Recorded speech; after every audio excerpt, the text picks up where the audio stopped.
Good morning and welcome to Friday. Yeah, we finally got here. Patriot Radio News Hour. I'm Joe Jaquint, CEO of the Patriot Trading Group. And our toll-free number, 800-951-0592. Of course, the physical delivery of wealth insurance, gold and silver. The only thing that's been money for thousands of years. Yes, something you can feel, something you can touch, something that can't be created on a keyboard somewhere. You don't have to worry about it restating earnings or having affairs with employees or any of that other stuff. Just give us a call and do it today. I'm joined, like I am on most days, with my partner, Jason Walker.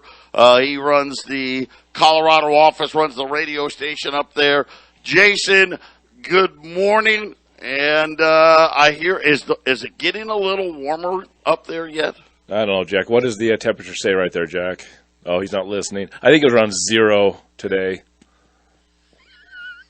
You can see the temperature. I don't right mean there. to laugh. I mean, I really don't. Listen, I grew up in Syracuse, so I know all about the cold and the snow, and I've traded that life in for, blowing sunshine here in the Valley of the Sun. We had Barrett Jackson was here last week. We really didn't talk about that. We've got the Phoenix Open is coming. We got, of course, the Super Bowl next year. Actually, the Super Bowl is going to be here in Arizona next year. So we got a lot going on. And speaking of a lot going on, the markets are going absolutely crazy this morning. We got government jobs numbers, which, on the outset of it, good number, really good number. Wall Street hated it. And we'll talk about why. We got gold up, silver up, crude oil. We've been telling you about crude oil. Yesterday after we got off the air, crude oil broke 90. There was today, by the way, crude oil 92.50. And again, $100, we're going well past that. You need to be prepared for it. There was a ship in Nigeria that was loading, we believe, crude oil on it that caught fire and blew up. Don't know if it's, right now I'm going to assume, I want to believe anyway, that it wasn't terrorism. That would be even worse for the markets. But it was pretty clear. It looks like the ship was going to sink, and any little disruption, cold weather here in the U.S., is really putting a lot of pressure on oil. Unleaded gasoline went up again 2 straight days in a row here in Phoenix now, $2.80 right now, and maybe if you went to Costco or something like that, it's a little less. Up near my house, we're talking $4.25 for a gallon of gas, and get ready to pay a lot more than that, Jason, because inflation is coming, and it's not because, we'll tell you about all the shortages, right? There's no inventory of everything. It's really because, Jason, they went on, they got the printing presses, they were running them day and night, 24 hours a day, 7 days a week, and they were doing a lot of this in the dark, without anybody shining any light. Don't look here. We're not going to tell you about it. Shh. Right, because already the money you knew we printed was already a lot, but we found out, especially this week, we found out so much information. It's so much worse than what they really told us. Yeah, they turned it on in 2019, and it looks like it's never going to stop now until the whole thing breaks, Joe, or the great reset, right? And how much they did the last crisis, we're just learning. This thing went for years after the quote-unquote crisis was over, after Janet Yellen said, oh, yeah, we did it, we're going back to normal. The normal that they're talking about is not the normal we're thinking about. And again, it just really, so when Jay Powell was out there saying there was no inflation, which he did for like 6 months, then for almost a year, he was saying it's just transitory inflation. Now that we know what we know today, that was just bald-faced lying. At best case, he was just hoping and praying that somehow that this would turn out to be true. But here's the realities. They've known what they've done. They've been knowing what they've done. News out of the Boston Federal Reserve yesterday. This was huge. Of course, what's in Boston? Oh, yeah. There's that place called MIT. Remember, we talk about the Federal Reserve, and they have what we call the MIT Mafia that works with inside the Federal Reserve, all the great computer geeks and all that. So listen, brilliant people. They have developed so much more on the digital currency than they ever came close to telling us about. Apparently, over at the Boston Federal Reserve, Jason, they've been testing digital currencies, and they've been doing it for quite a while.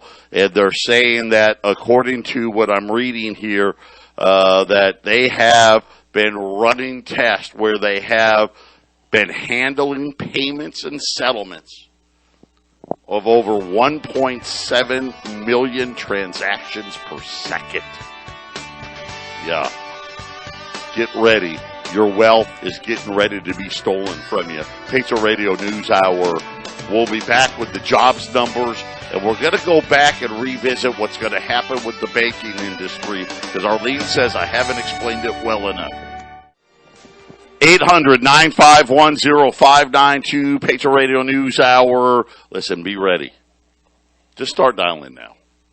This is way worse than I imagined it could possibly be. Why should I even be surprised? Of course, MIT, the Boston Fed. Let me just tell you what they said. They said on Thursday. Yesterday, this came out yesterday afternoon, that they had solved the technical challenges that they would need to meet to roll this thing out. They say that they've designed a system that can settle pretty much all the transactions within the United States in less than 2 seconds. They say that they can handle, as I said, over 1.7 million transactions per second, operate around the clock, and apparently they can do this with no service outages. That's the claim being made by the Boston Federal Reserve with the help of MIT. And of course, don't worry, they're not doing this. This isn't what's going to happen. It's exactly what's going to happen. Now, I'm going to put that on the shelf for a minute, because we got to talk about the jobs numbers today. 467,000 jobs created. Now they have 78 different, Goldman Sachs, B of A, JP Morgan, everybody and their grandmother gives an estimate for jobs. 78 in total. That was more than double what the highest number on the estimates was. Matter of fact, the lowest number, Goldman Sachs, had minus 250,000 jobs, plus 467 today. That was a great number. It really was. I was like, wow. In Wall Street, now, we had earnings from Amazon after the bell yesterday. So after stocks closed, the Dow was down over 500 points. The Nasdaq was down 500 points because how bad Facebook was. Amazon was really good. It was a good number. Of course, Amazon's putting all these small businesses out of business. But a really good number. I mean, we should have had a rally today. The Dow was down and down big again today, because this number that's just way too hot. That means inflation's going to be terrible, right? The Fed's going to, all their worst fears, because, Wall Street still believes, don't worry, the Fed's really not going to do anything. This number says, nope, they're going to have to do it. But here's what was interesting. On CNBC, CNBC releases the numbers, the idiot box, and they had the Labor Secretary, Marty Walsh, on, and were questioning the numbers out of the Bureau of Labor Statistics with the Labor Secretary, to the point the Labor Secretary had to repeat numerous times, oh no, this number's credible, and we stand behind them. And here's what's really interesting, and I'll tell you, because one of the advantages of me doing this show as long as I have, when I first started, when the government would give out this number, it's always the first Friday of every month, unless that Friday is like the first of the month, but the first Friday of the month. They always used to give the unadjusted number and then the seasonally adjusted number. Now, it just so happens to coincide when the Fed really turned on the printing presses during the financial crisis. All of a sudden, they stopped releasing the unadjusted numbers. Well, here's the great part. They still have them, right? You just need to go look for them, and that's where Zero Hedge. Jason, listen to this number. The unadjusted number was a drop of 2.8 million jobs. That's pretty big. That's a big number, Joe. So unadjusted job losses, 2.8 million. But wait, hold on. We got to throw in the season in to plus 476,000, making the seasonal adjustment over 3 million jobs that they created out of thin air. Because it was interesting in that report, the unemployment rate actually went up, which was really kind of interesting. And now I guess I think we understand why that is, Jason. Yeah, Joe, I've been saying it for a couple of months now, especially this year, that it just seems like things are just slowing down. It seems like people have less and less money. All the freebies from 2020 and 2021 seem to be running out. Joe, you're seeing the highest credit cards levels in recorded. And you remember that little newsletter that little advertising newsletter we had a story in here locally. Her 16-page advertising newsletter for the local area, Joe. That was 8 pages this month. Yeah, I believe that. And again, remember ADP on Wednesday we're talking about private sector jobs were down hundreds of thousands, and small business being the main culprit. Like I do every day, I got to throw this out there. Clorox, the latest company to announce, get ready, more price increases. Of course, they've been raising prices all along, but bleach, wipes, surface cleaners, citing inflationary headwinds, driving cost pressures will continue throughout fiscal year 2022. So Clorox, just the latest. This isn't transitory. We haven't seen the last of it. This thing is still skyrocketing here, and Clorox said the exact same thing that everybody else is saying, that they're raising cost, and they're raising prices, slashing cost, and actually hinted at trying to reduce labor cost. And again, this is something we've slowly been starting to hear this, haven't we, Jason, over the last 2 and 3 weeks now. Companies talking layoffs, not talking about, hey, we need all this help. Yeah, that's right, Joe. That's exactly right. So companies that the money's not flowing freely as it was, like I said, the last 2 years after all that free stimulus showed up. They're looking around as the prices, everything's going up. It's like, well, where can we cut it? That's what businesses do. Where can we cut the expense? It's like, well, what if we shortened our business day and got rid of some people? That would be the easiest way, and that's what they do. Let me explain it to you people simply. They didn't have to lay off people last year because they kept raising prices, and we kept buying. With places like Peloton, P&G, Clorox, right? All of these places that are raising, they're already hey, sales are slowing down. Costs are still skyrocketing. We've got to raise prices even more, even though people are already buying less.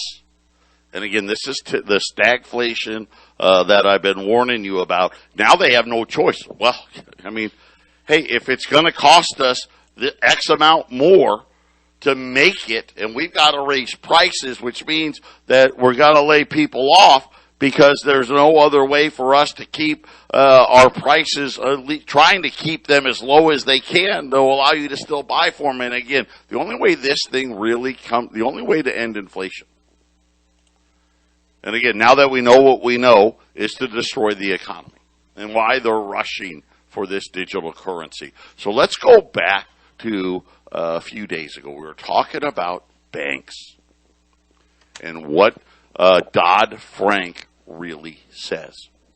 And it's very important to realize these banks are nowhere close to safe. And what I mean by this is not only, just think about the original too big to fail. Well, right there it says, okay, well, let's make them smaller. They didn't do that. They've made them even bigger. The systemic risk, in other words, if one bank has a problem, they all have a problem, still exist. The agency that they created in Dodd-Frank to warn came out in July of last year and said, we're right back where we were right before the financial crisis. But we're not going to name names. Now, they did say there was one big difference. Instead of it being stuck with all the insurers and reinsurers, they got Wall Street companies to buy it all these derivatives that don't trade. And think about the bubble, right? We talk about the debt bubble. How does it work? Well, the prices have to keep rising for this thing to stay together. When the prices stop rising and start falling, the underlying asset, these underlying derivatives go bust. And when that happens, when the bank has to market them, all of a sudden they're essentially insolvent overnight, because it's not like they've got billions of dollars of this stuff. It's hundreds of trillions. And so just an adjustment of 3, 4, 5% wipes them out. We're not talking about 10, 20, or 30%. We're talking 3, 4, or 5% wipes them out. And we found out, didn't we, Jason, this week, how much money the Fed has been dumping into the derivatives market just in the last couple of years again. Yeah, exactly, Joe. And really what you're talking about is a thinning of the herd sort of situation. Because if everything, the theory is if everything grows and gets more expensive at a similar rate, the system will just continue to exponentially grow. Hey, you got trillions today, it'll be quadrillions tomorrow, and everyone will be happy. But what happens is you thin the herd. If somebody can't grow exponentially with your system, well, they just get eliminated out of the system. And like you said, 20,000 banks a couple of decades ago, we'll be down to maybe 100 or 500 banks here shortly. Yeah, we're already down below 5,000. Exactly. So that's where we're headed. We're headed, like I've said many times, the middle class and the business class is being eviscerated because we can't go up exponentially at the rate that these big mega corporations can, Joe. We can't do it. We can't go where the central banks can go, so they're going to thin us out. And we'll all, like I said, you're going to be in one or two of two categories. You're going to be a lord or you're going to be a peasant. That is it. Let's use Amazon as an example. Great earnings. Oh, by the way, Amazon Prime, we're going to jack that up another $20. But you just reported billions of dollars. Well, we need more, right? Hey, we're going to pay everybody $15, $16, $18, $20, $25 an hour, right? They can absorb that stuff. Well, it wipes out millions of small businesses, as Jason said, because you can't grow. But going back to these banks, you may not understand what I just talked about in derivatives and all this stuff, but you know, okay, I know these numbers exist. What does it mean for me? When we get back, I'm going to take another shot at this. We're going to use an example. We used it on the half-empty cup a few days ago. I'm going to try my best to explain it very simply for everybody out there with the money in the bank. Listen, this thing's coming. It's coming like a freight train. And all of a sudden, especially, again, we got so many pieces of the puzzle this week. The news out of the Boston Federal Reserve with MIT, we knew MIT was helping them work on this. They pretty much announced yesterday all the bugs we've got it all worked out. It's ready. It's ready now, which means what? Okay. Whenever we're ready, we can just flip the switch. We're going to talk about that when we return. 800-951-0592, Patriot Radio News Hour, Joe Jaquint, Jason Walker, and we're talking about what all of this means for our bank accounts. And again, news yesterday that apparently, according to the Boston Federal Reserve and MIT, they have resolved the last of these technical issues for a digital currency, that they can do almost 2 million transactions per second, that they can solve, or they can complete all transactions necessary within 2 seconds, and that they figured out how that, at least according to them, that they're going to be able to operate 24/7, 7 days a week, uninterrupted.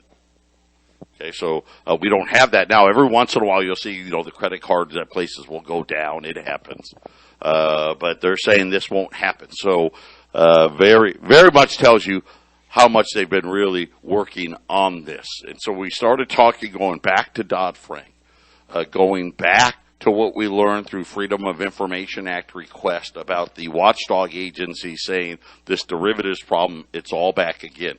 I'm anticipating a major recession either late this year, early next year. And I don't care what the Fed does. They're going to try to raise rates, then they're going to reverse course. It's not going to save it, which means we're going to have derivatives blowing up again, period. Because we didn't let them reset. We tried to, extend the game because they weren't ready with the digital money. But they did. Here's what they got with the first one. They got the laws changed, the rules changed. And we all voted, we all wanted it to. How bad were we about these bailouts?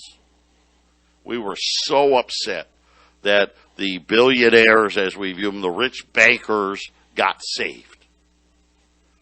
That's not going to be the case this time around. Jason and I have been telling you that we think there's maybe going to be 50 to 100 of these banks, but they're not going to be banks as you know it. The banks, this is just what I believe is going to happen. Your deposits will now be at the Federal Reserve and not at a bank. You'll just use banks to get car loans, home loans, credit cards, stuff like that. But let's talk about the money in the bank. I think the one thing that everybody understands, and this is obvious, if you have more than $250,000 in any one bank, notice how I said more than $250,000 in any one bank, not one account, one bank. So add up all your accounts. If you got 3 or 4 accounts at Bank of America, they're going to add them all together. Got to have less than 250. Anything over 250 legally you're not going to get it. Because it's like I said, when you put the bank in the money, it's not your money. That's part of the thing of banking law. Right? Well, as a matter of fact, that law was established before the United States was even a country. Okay? Joe, I wouldn't have $250 in any one bank account anywhere. I wouldn't do that to even. I wouldn't have $100,000 in a bank. Yeah, account. if nothing else, right? But if nothing else, if you have that, please fix that. Take money out and put it into another institution. To Jason's point, I would have it. I have enough money in my bank account to pay my bills. I don't leave extra in there. Let's talk about the extra. See, what they know is a lot of people have, I don't know, let's pick a number, $110,000 in their bank account.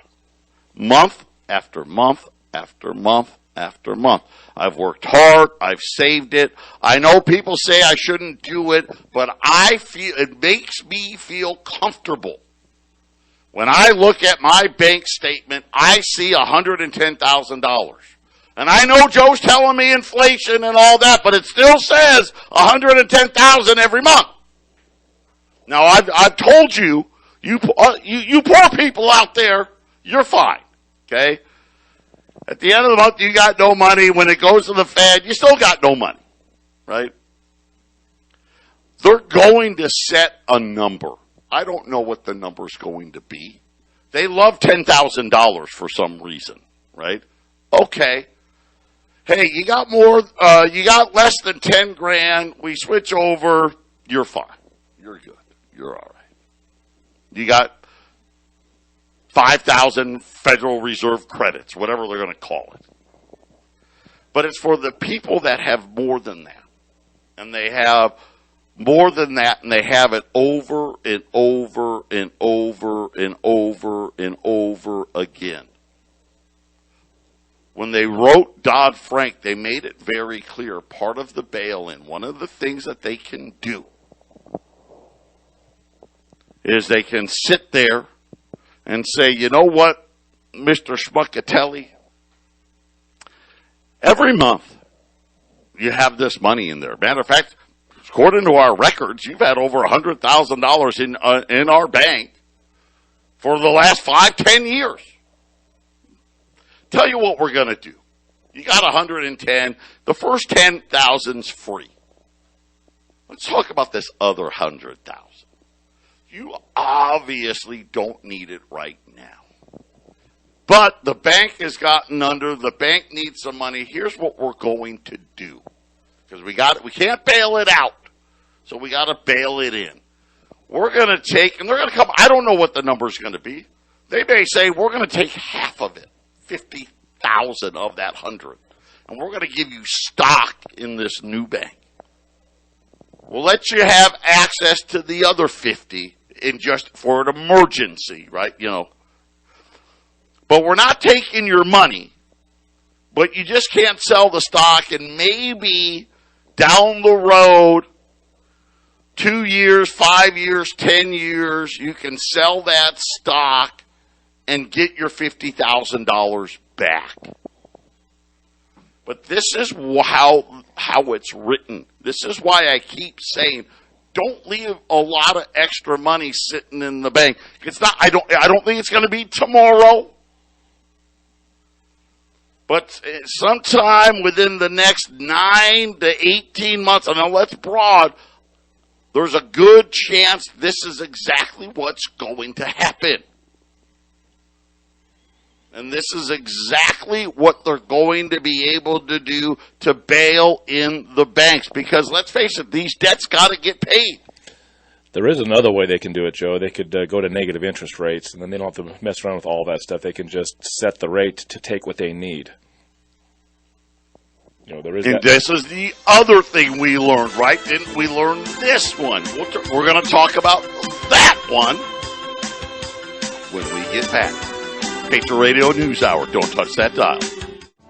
800-951-0592. Patriot Radio News Hour. Gold's up 3 here right now, 1806. Silver up about almost 10 cents, or right under 22.50. The Dow is trying to gain back a little ground. I think after the news broke about the 3 million plus seasonal adjustment on the jobs number, kind of maybe settled some things down a little bit. Crude oil almost to $93 now. Unleaded gas up another 4 cents. Get ready. But we're talking about banks. So right before the break, Jason talked about this negative, and I'll call it negative money in your bank account rate, okay, because I want to make some things clear. So the example I just gave before the break, that was what we knew how the system would work until the other day, when the Fed released its 35-page paper on the digital currency. And what they said was, hey, we can have a different rate. Once the Fed now will be in control of everyone's bank account. Okay, you won't go to your as a JP Morgan won't have your bank account. It'll be at the Federal Reserve now. So they can essentially run almost two different rates.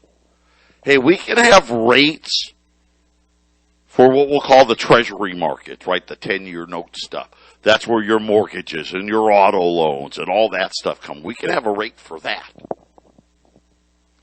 And it was interesting how they very specifically said that we could have a negative rate for the bank account.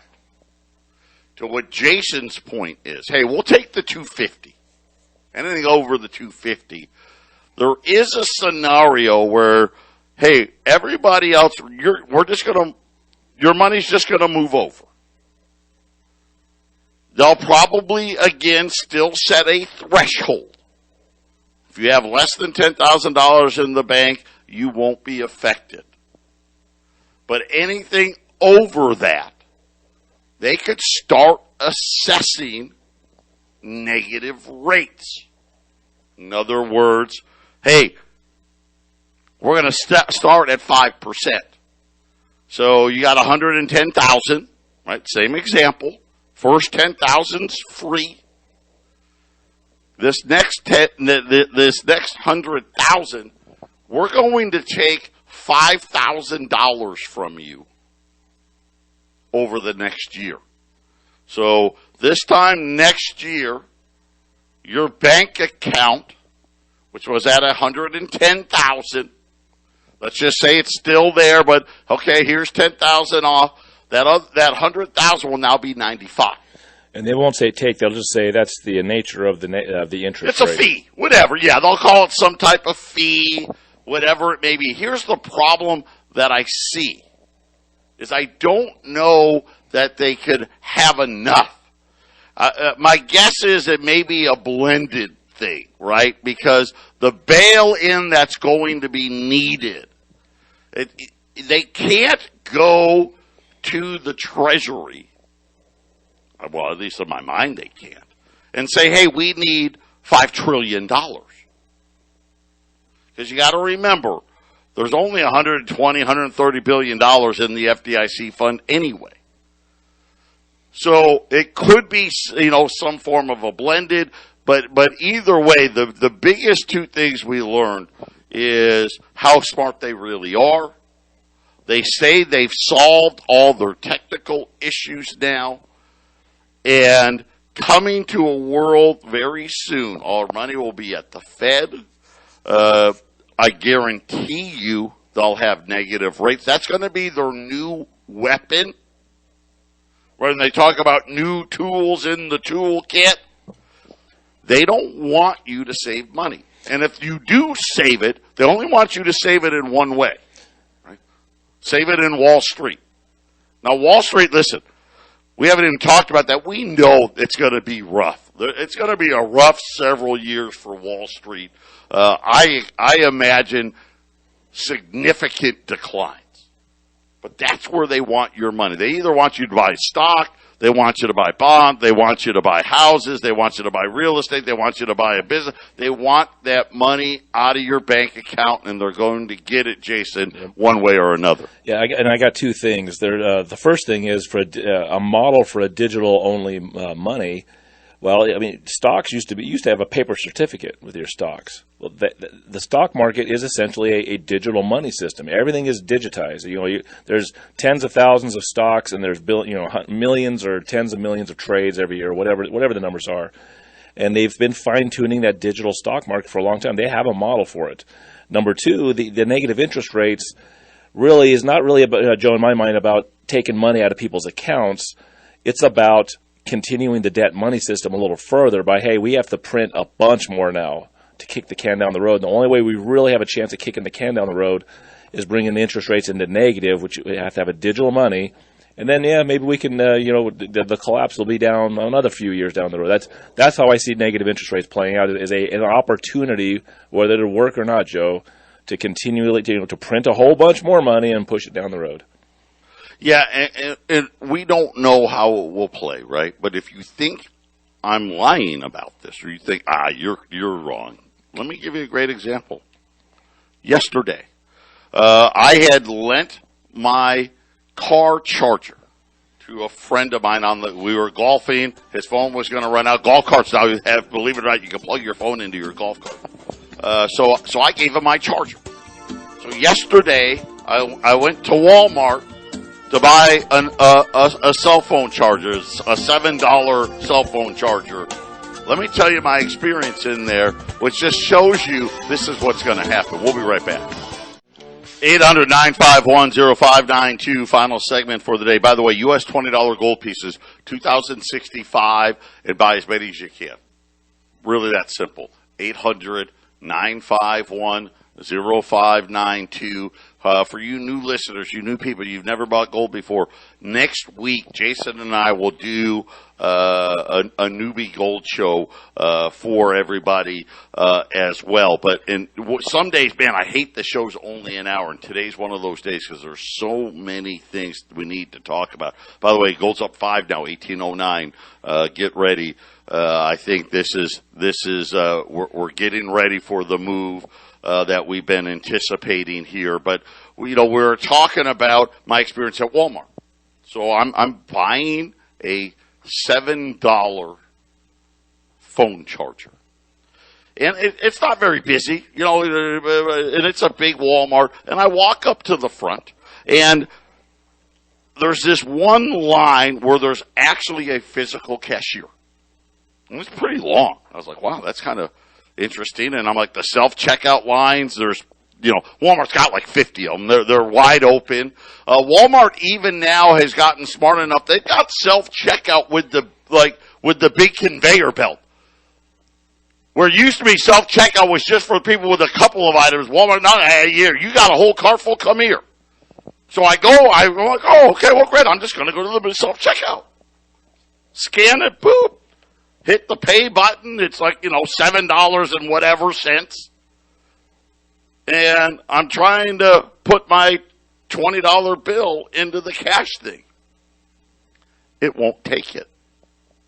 And I'm looking at the screen, and it's only giving me two options, debit or credit. Now, it does say other, so I hit other. And then it says food stamp, EBT. There is no way. And then I call the lady over. Oh, you can't pay cash here. You only can pay cash. And she points to the line where I would have to probably wait, 20, there's 5-6 people with full grocery carts. That's the only lane in the entire Walmart that you can pay cash in. So you know what I did, right? I threw my phone charger on the counter and I walked out. But this is what's coming. That's why I'm telling you. This is why digital currency is absolutely coming. You just have to look at Walmart and find it out, Jason. Guess what I would have done, Joe? Being at Walmart, I would have went over to the section that has scissors. I would have cut the barcode out, went up to her and said, here's the barcode, here's $9, keep the change, and walked out with my charger. That's what I would have done.